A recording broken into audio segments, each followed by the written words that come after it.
So, I just watched the Drunken Film School, the premiere episode with Logan Toxic and Blu-ray Anonymous, basically talking about Criterion. So, I wanted to do my homework and give my thoughts on Criterion as well. So, first we give a quick little history lesson, and don't talk a little bit more about Criterion as soon as I finish making my tea. Because although I'm not drunken with beer, I'm hopped up on caffeine. So I'll see you in a minute.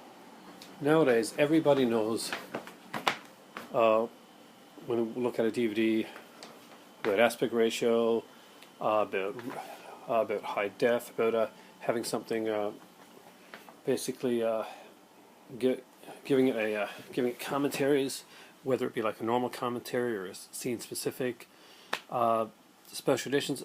All this stuff is pretty much old hat now. But what a lot of people don't realize is that Criterion, it's the Criterion collection that started all this stuff. Letterboxing, commentaries, just getting the aspect ratio right, just isolated soundtrack stuff.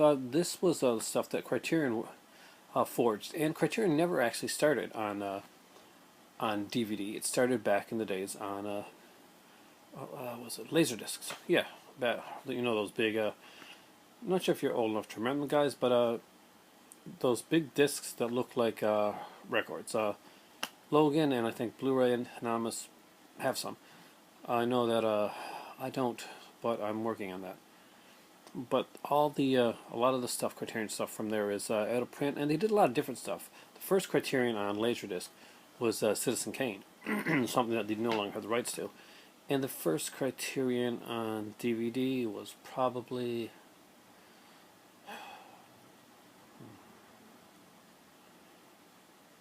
I think it was Grand Illusion. Pretty sure it was Grand Illusion. So, Blu-ray Anonymous, Nathan, and Logan Toxic talked about their thoughts on Criterion. And for me, what was my first Criterion? It was an accidental buy, actually. My very first Criterion was, what was the name of it? I think it was a Peter Weir film. Probably the I don't remember. Let's check it out. I've got a small few Criterions here, and Picnic at Hanging Rock, I think, in the last Metro. I picked them at the same time for 50 cents each. And I'd seen Criterions in stores before, and I think I had seen some of my friends that had a Laserdisc. They had a few of them as well. But I never really picked them up as such. And I'm not sure why, because even before I got into Criterion, where I grew up at, I was really into different film in different countries. I was pretty much a film snob back then, and watched a lot of this stuff anyway. So, but mostly I watched a lot of off TV, and a lot of stuff that would actually come on. I live in Canada, and we have a channel called CBC, the Canadian Broadcasting Corporation, and pretty much Saturday and Sunday nights was Criterion-style films. It was mostly foreign films, a lot of Japanese stuff, a lot of French, a lot of foreign, just a lot of really cool stuff. So my sort of Criterion feel came before I actually knew what Criterion was. Now, if you're just getting into Criterion, what do I recommend? Okay, guys. There's the big directors. If you want to go by directors, just like the guy said, Kurosawa's a great director. Peter Weir's a great director. His movies have a kind of a raw, kind of unfinished quality. That's his style. You got to get used to that. Some people don't like it. But Jean Vigo, a lot of the French Renaissance, New Wave whole thing is going to be on the Criterion stuff. A lot of the really good, the really early Hitchcock stuff that hasn't been swooped up by a lot of major studios will also be on the Criterion label as well. A lot of the cool silent films that Kino doesn't have, a lot of the Charlie Chaplin stuff, a lot of the Harold Lloyd stuff now it's making its way to Criterion. If you like silent comedy, then you're definitely going to love Criterion, because they really put across the Chaplin stuff amazing. They did amazing with the Chaplin sets. I don't know which one I'd recommend first. I have Modern Times because it was a personal favorite of mine. Gold Rush, I think, is the definitive Charlie Chaplin film. It just gets everything right. I've got the MK2 version, and I've got to upgrade to the Criterion version as well. You know, if you're more of a film noir buff, if you like those type of films, then there's a couple that I can really recommend you. And everybody knows that watch my channel that a couple of my favorite ones of all time are Kiss Me Deadly. Just a great film. Ralph Meeker is in this one playing Mike Hammer. Incredible film. It inspired so many other films. You like Repo Man? Have you ever seen Repo Man? Which is also on Criterion, by the way. Have you seen Repo Man and movies like that? Kiss Me Deadly, well, they owe a lot to Kiss Me Deadly. Just if you like kind of the weird, kind of cool stuff, they have some Cronenberg on there as well. Like Videodrome is my favorite in the that they have on there. Cronenberg. I like trippy, weird stuff. You know, if you don't like trippy, weird stuff, this may not be your type. But if you do like that style of all that kind of just art, crazy ass stuff, Videodrome is a great film. If you watch, getting a movie for the family though, that Criterion wants, because it doesn't hurt to think, you know, future film buffs, stuff like that. My kids love the Chaplin stuff. Harold Lloyd as well. They love a lot of this stuff. The Alfred Hitchcock stuff I can watch with my kids. The Man Who Knew Too Much with Peter Lorre, the original version of the 39 Steps.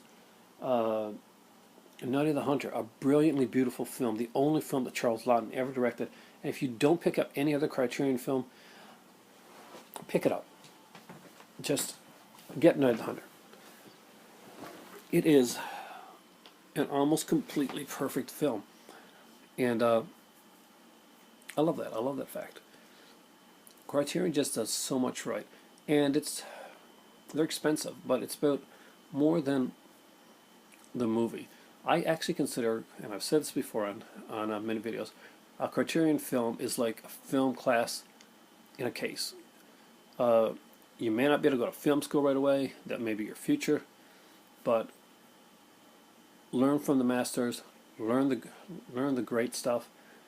Learn from Criterion. They put their stuff together, and most of the time they do it with the director's involvement. So you know you're getting the definitive version that the director wants you to see of this film. You'll see some movies come out for fairly cheap that are also Criterion films. Dazed and Confused, for instance. But you want the Criterion edition. If you're a fan of these films, you want to see them the way that they're supposed to be seen. Now, Criterion has made a couple missteps along the way. Things like Michael Bay's film Armageddon, that should not have been in the Criterion collection, but sadly and embarrassingly it was. Did it belong there? Hell no. Yeah. But overall, I gotta say, so I totally had this on pat, and cat comes and distracts me, but that's the way it goes in a fairly live Gonzo style filmmaking, I guess you want to call it filmmaking, something like that. My very favorite, my most favorite. God, I feel like an 8-year-old now. My favorite Criterions that I have are, let's go to my Criterions.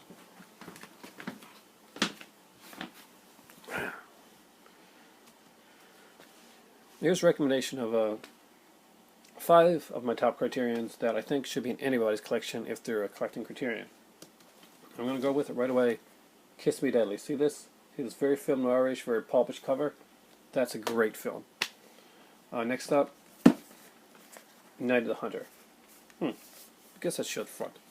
Night of the Hunter, again, belongs in every person's collection, whether they are collecting Criterion or not. You're not complete without that. Safety Last. Great Harold Lloyd film, great silent comedy. He's one of the masters, and you know what? He doesn't get enough recognition. Okay, number 4. How are we going to do this? Let us go for Videodrome. Great film. Wonderful packaging. Got a really cool Betamax style packaging on this one. And number 5, let's get something different. I could say Charlie Chaplin, but I already used the safety last, Harold Lloyd. So you know what? I'm going to go with something really different and out there. Because I think Criterion too should be about pushing the limits, and pushing the limits of what you normally go for. And for that, if you like the French New Wave cinema, get the master. Get the guy that helped start it all, Jean Vigo. This is the guy that if you like the movie If, the British film If, with Mark McDowell, you can thank Jean Vigo for that movie and for many other films like that. So guys, that's my thought on the Criterion collection and the Criterion's. If you haven't done it yet, Drunken Film School just got started. It's Blu-ray Anonymous, that's Nathan, and Logan Toxic's combined channel. Check it out, subscribe to it, and if you haven't subscribed to Blu-ray Anonymous or Logan Toxic, subscribe to them as well. They are doing some great stuff and trying to do some really different things here, and I gotta say, I really appreciate stuff that they're doing. That's my thought on the Criterion stuff, and right now, since I just made the tea, I might as well drink it. It's time for tea.